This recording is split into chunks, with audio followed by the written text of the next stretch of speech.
Selling to millennials is different than selling to Gen Z or Gen X. There are different ways that they purchase, and I know you've probably heard some things like this before. However, most people that you are selling to right now are millennials, so it behooves you to actually listen to this episode and hear what you need to do to adjust in your selling process to make you more effective. Check it out.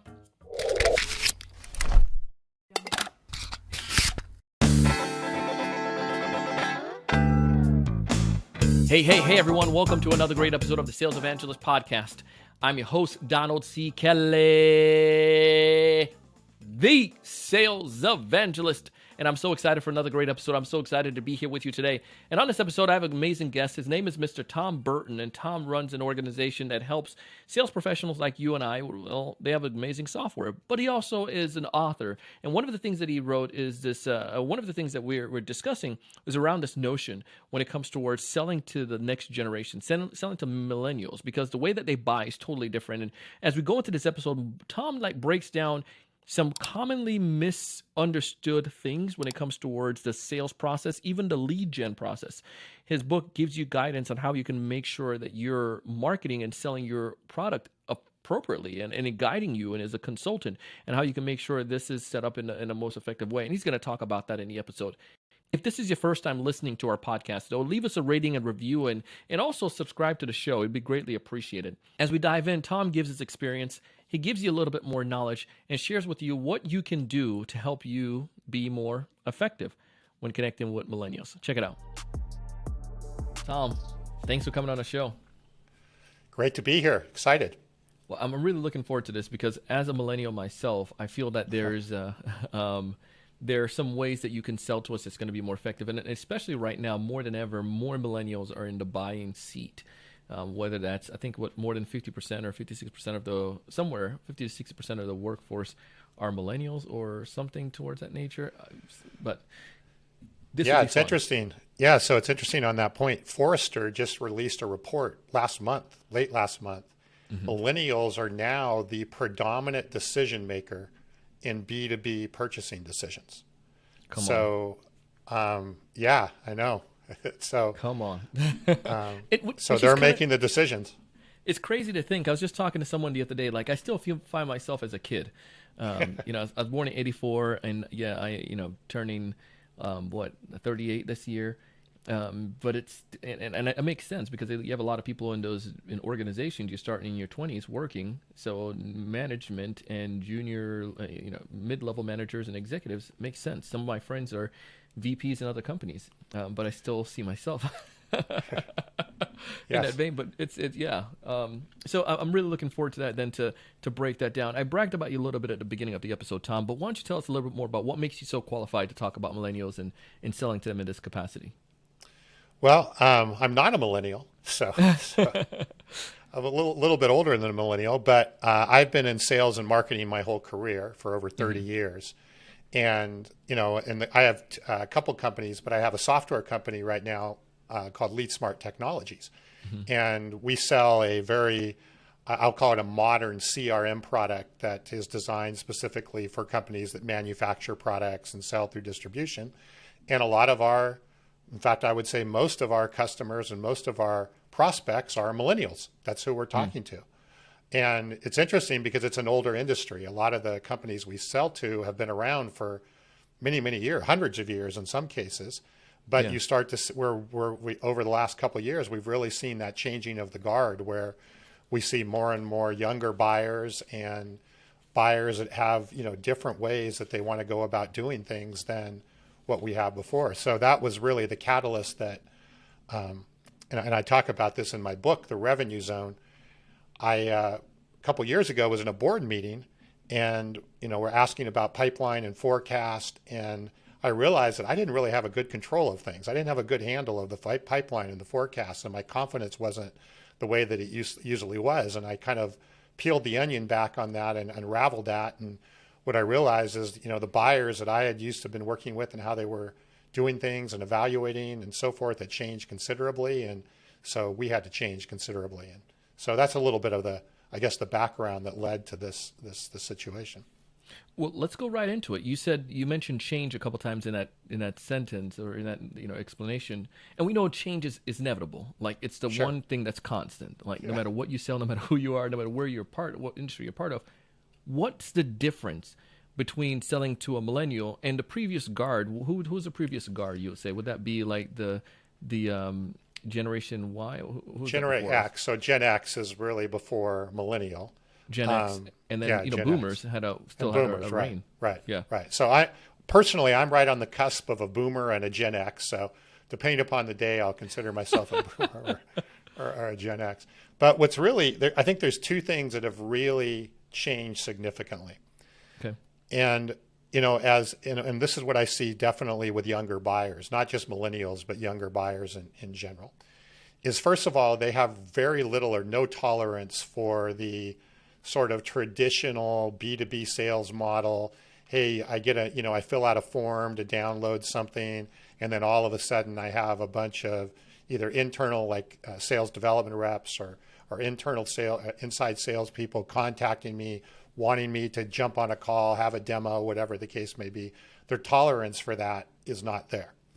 I think as an older buyer, right, I see that it's not that as an older buyer or other people that are in Gen X like that model, but they're tolerant of that model. The younger generation is not tolerant. So then I guess the second part of that equation is then how do they want to buy? What they want to do is they want to be in control of their own buyer journey. They want to do their own research. They want to talk to a salesperson only when they want to talk to a salesperson. They want to be enabled to do their own research and find what they need without having to talk to a salesperson. So it's a much more self-controlled journey that they want to go through than, let's say, a previous generation that is used to, we had to get, in order to get anything, we had to talk to a salespeople. We tolerated it. Right, and we had to do it. Yeah. And now that tolerance and that change is there. So that's really the biggest shift that we're seeing. What we wanted to hit up today is just this idea of 3 rules for effectively selling to them. What's those 3 rules that we should consider in this understanding this shift, this cosmic shift here? Yeah. So the first rule is really kind of what I just touched on, is accepting that there is a different way of doing things, and that your mindset as a seller has to be different. So you have to be willing to look at the viewpoint of the buyer, and realize that they want to buy in a different way, and they want to be in control of their own journey. So you have to embrace and accept that mindset, which is very different than, I would say, more of the traditional old school sales model, where I want to be in control of everything. I want to drive every step of the process, all of that, which is the more traditional mindset. You have to change the mindset to realize that the buyer is in control of their own journey, whether you like it or not. And so how do you embrace that rather than fight it? You'll see a lot of companies trying to, it's almost like a cat and mouse game, right? It's like, okay, well, they're not filling out the form here, so can I find another way to, kind of shoehorn in what it is that we're doing? That's not the right mindset, right? The mindset is to really, first of all, adapt and be willing to look at something differently. I'm a B2B seller, and I am. I want you just to entertain this idea here with me. I do outreach. I'm in the sales position. I get those leads that come in through marketing, and I also have run my own plays. We have some account-based marketing strategy plays. Let's go with that idea. With this understanding that the game has changed, what do I need to do to change with that first rule? Different way, they do things different. Like, what should I evolve or change right now, though? Well, first of all, I would recommend working to abandon, if you're doing it already, sort of the MQL, SDR follow-up, more traditional model. Whereas we're trying to put a lead magnet, or we're trying to get somebody's contact information, and then we're going to jump on that and try and follow up with them and see if they'll have a phone call or all of that. That's, again, the more traditional approach. So you have to be willing to say, I want to look at switching that and looking at it a little bit of a different way. That would be the first step and then that kind of leads into number 2 and 3. The second rule then is do everything you can to make your content that you want your buyer to have access to accessible. So don't put, gates in front of it all. Don't require, opt-ins for every piece of content. And then make sure you understand what is the content that the buyer actually wants to consume and in what sequence. So a lot of people will just say, well, here's a bunch of content, go figure it out.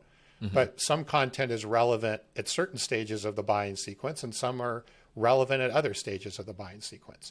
So if you can help the buyer get the right content at the right time, then that will certainly enable them to have a better experience all the way around. So I'll stop there. Yeah, you did, because there's a whole bunch there. I mean, you talk about seismic movement already. Now you have some sales professionals and sales leaders, and even if there's a marketing folk listening to this, they're probably just like pull out their hair. You just said something that was it's revolutionary. You're the second person to say this in the past 2 weeks to me. Okay. Week, because I spoke to this guy let's say week, 8 days. It's the non-gated content. But why? Yes. I mean, I am a devil's advocate. I'm giving away everything already. And I'm giving away everything already. And now I'm also giving away this concept of my prized possession, so to speak. And I can't track you to see how much you're consuming or how you're doing or how I'm going to pitch you, because now you're getting into that. So guide me here, Tom. Guide me through this. Help me skip through the process. So it goes back to what I was saying earlier. Yeah. Is millennials aren't tolerant of it. So if you're gating your content and they come to they see something that they want, they're not going to necessarily put in their email. They're going to find somebody else who isn't gated. And if they do put in the content gated, it's going to be bogus emails. The one email Gmail or some use. Gmail. Yeah, exactly. So they're going to do something. And even look at, Apple and some of the new email proxies. And, there's a lot of privacy things going on to, help you avoid having to expose your actual email address. Yeah. So if that's exactly right. Either I'm going to get a bogus email or I'm just going to say, I'm not going to do it. It's my junk one. I use my junk email for a lot of those. Yeah. Right. And why do you do that? Because you don't want all the bombardment of the follow-up that comes with that. So why not make the content accessible so they have an opportunity to get it without that friction? You're adding friction by putting the email in there. Mm-hmm. And there's other ways to track, which is a different conversation, but at least make it frictionless for them to get the information that they need. And then again, make sure that as you give them or provide content, you're providing the right content and the right, piece of the journey. So I'm making this up now. I sell kitchen appliances. Okay. Instead of me giving you, let's do something in the B2B space. Maybe let's say I sell, we sell a software, and the software it's an HR management solution, right? Okay. So I have this HR management software. I have an opportunity for you to be able to get like a white paper that covers certain things or whatever people want to get. Maybe they want to get like a, or you can always do the demos, but let's just say it's something free early on in the stage. Instead of you downloading the white paper traditionally, I give you just content that you can consume regularly. And what would I need to do? Because I know the game will need to evolve per se, that I need to ensure then that you come back and that you may sign up for that demo. Is that inside of that, when I provide so much value that, I might say, hey, if you love this so much, you might check out a demo, do this. Yeah, exactly. Exactly right. So let's say whether it's a white paper or the initial piece of content, obviously it should be relevant based upon where they are. Yeah. So, let's say go back to your HR example. In the early stages, there's probably, hey, what does this product do? What does the company do? Some basics. Mm-hmm. Okay, get through that. Then make it really clear, what is the next step? Hey, you interested? Next step, let's do the video demo or whatever the case may be. Gotcha. Next step, customer testimonial. Whatever the right sequence, we call it the yellow brick road. What is the yellow brick road that you want to bring that prospect down so they're getting the right information at the right time? And if you do that, then you become more of the trusted advisor. You become the consultant. And that was in fact, I was going to share another data point from the Forrester report I mentioned earlier. And this was another statistic. They said 80% of millennial buyers said they are more likely to purchase a product or service if the sales experience is consultative. Ooh. So what you're 80%, I mean, that's massive, right? So that's really what you want to do is you want to make that sales process and that experience as consultative as possible, because now you're acting as that guide rather than a salesperson. Love that. All right. So it's evolving. It's not that the gated content is gone per se, but it's like, especially early stage, you don't want to hold them back, because one, you may bounce and go somewhere else. And two, you may get bogus information. So three, give them what they want.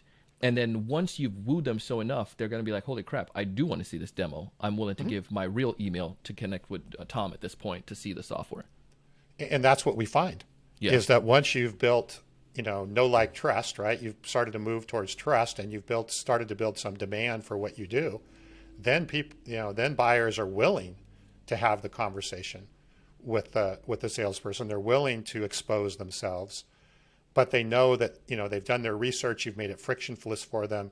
And then as they talk to the salesperson, ideally it's more of a consultative experience, as we just went through. Love it.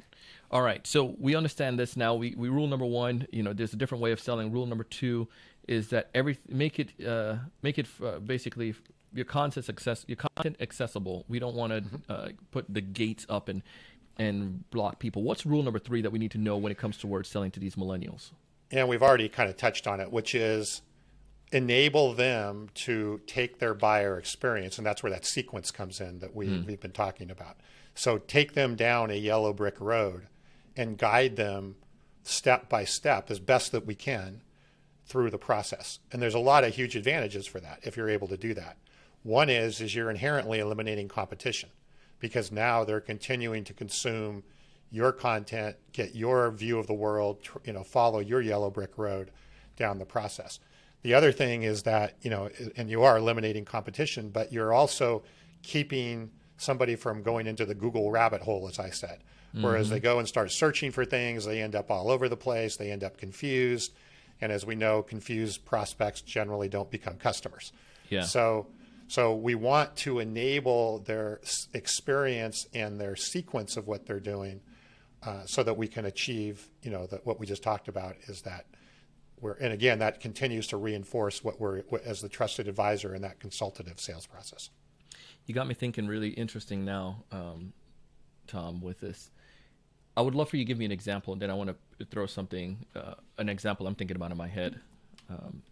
So let's show me how this works in your process right now with your software company.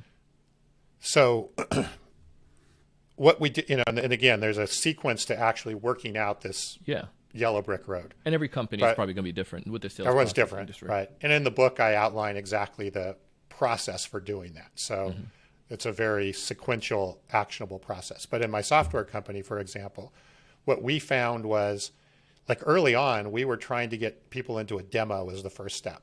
Yeah. It wasn't working well. What we found was, and we found this by talking to customers and prospects, is they were like, I don't even know why I want your software or need your software. I need to understand two things before I'm willing to see a demo. One, the value that I'm going to achieve from your software. And two, how do I know my organization is going to use it? So they were concerned about adoption of software prior to understanding functionality of software. And we wouldn't have known that, honestly, without asking and finding those things.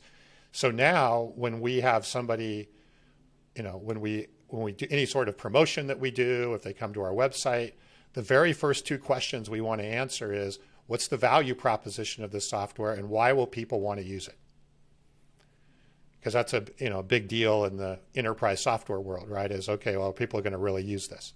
Yeah. Then once we answer those questions, then the demo is the next logical step along the way.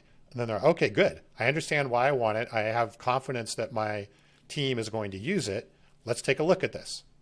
Then what we do from there, the next logical thing is they then want to know, okay, who else is using this and how is it working for them? So that's where the case studies or the customer testimonials come in along the way. If we were to put the customer testimonials in the very beginning, that would make no sense. Yeah. Right? Because they're still sitting here. The questions is like, why do I want this to begin with? Or will it work with my team? And then we just take them through the process there. You're able to choose. You come to the website. They listen to you on amazing podcasts like this. Read the book. They come back to the website. They see you. They take advantage. They understand the value prop and the why they should get engaged. So that first piece of content that they're getting is what? In our case, it's just a website, a video on the website.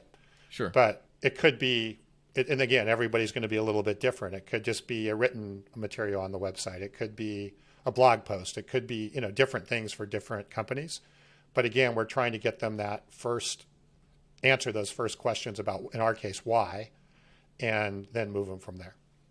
Then they get the demo. After the demo, it naturally Correct. goes into the next spot of the case studies. Case studies then usually lead to an opportunity to partner. Pricing. Yeah, pricing, and then it becomes more of what we found is and there's a couple more steps in there, but basically once they start to feel confident, especially with what others are doing with it, then the conversation becomes more, I won't call it sales, but more transaction or purchase oriented. Yeah. So then there's questions about pricing, there's risk reversals, things like that people ask when they're ready to buy that they don't ask in the beginning of the process. Here's my crazy thought. Does it make sense in that first initial invite after they, and I don't know, maybe you've tested this, maybe it hasn't yet, but it's something I'm willing to test with our process now, because you gave some good thoughts here. If I were to engage someone, we know a lot of people at top of the funnel problems, what they have. They want to figure out how to sell to millennials, or they want to figure out how to prospect, how to use LinkedIn, how to get leads. That's the challenge. So we give out some different things relative to that. Then what if in that email, you kind of map that journey for them, show them like, hey, here's a path that you can follow. Like awesome. You can choose to do next steps. You just read on our website this process. You got this free piece of content or whatnot. If you make sense, there's a free course that we have that you can get into, and you can sign up and take advantage of that. That's the free course. Then from there, it's a paid course or a demo for one of the other things after that, but just going through that process, and you can, in that process, if you want to see some client testimonials, you can do that as well. But they can jump, or maybe they can advance. Whoever I'm talking to this out loud right now, but I'm just imagining. No, but you hit the nail on the head, right? Even if you put in that email, okay, here's the recommended journey that will best value you. Step 1, do this. Step 2, do this. Now they may not go through that steps. Yeah. But most people will. Yeah. Because they want the guidance. Yeah. Right? It's like they want to know what is the thing that they should consume first, because they know that will be the most logical thing that they were doing. You also mentioned LinkedIn. I do a lot of, I've done a number of podcasts and shows recently talking about LinkedIn selling. Think about using this with social selling. So, you reach out with somebody on LinkedIn, rather than saying, hey, can we get on a demo or a phone call? Give them a piece of content. Ask them if they consumed it, then give them the next piece, then give them the next piece. Take them down that yellow brick road through social selling.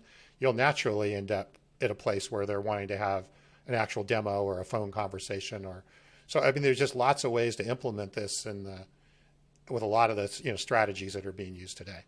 Love it, man. If you all didn't get anything out of this episode today, I would say that re-listen to it, or get from underneath the brick or rock you're living under. This was so enlightening today.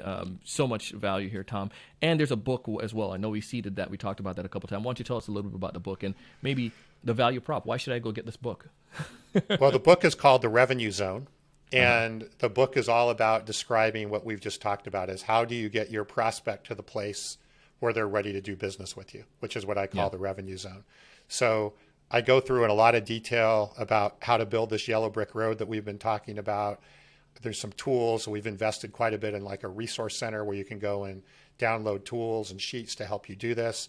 Tried to make the book as actionable as possible. We talk about how to use technology to better facilitate this. And so there's a whole, it's really kind of a true handbook for describing what we went through today and implementing that in your business. We also talk about some of the mindset shifts and the 3 rules and all the stuff that we went through there, and a lot of examples and personal examples that are in there as well. So we tried to make that as actionable as possible. Well, I love it, man. And I think you mentioned a key word there. Our audience love action. And I know some folks are going to take this and apply it. So whether you're in the leadership capacity or you're an individual contributor, there's so much you can take from this today. And I highly recommend one action you take is to connect with Tom. Check out the book. We have links in the show notes. Tom, thank you for coming on the show today. Hey, it's been great. Thanks. Ladies and gentlemen, that was Tom Burton. Please go ahead and connect with him. Tell him that you heard him on the Sales Evangelist podcast, as well as check out his book as well and the organization, some of the cool things that he's doing. Connect with him on LinkedIn because he shares a lot of great insights, and it is totally valuable, and I would highly recommend that you follow him. We have a link down in the show notes.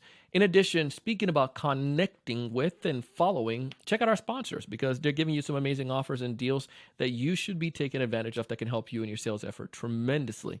I truly believe in that. I evangelize about things that I know can help and to make a difference. Again, tell Tom that you are grateful for the things that you heard. If there's one thing that you took away, tell me about it as well. Just go ahead and drop me a message on LinkedIn.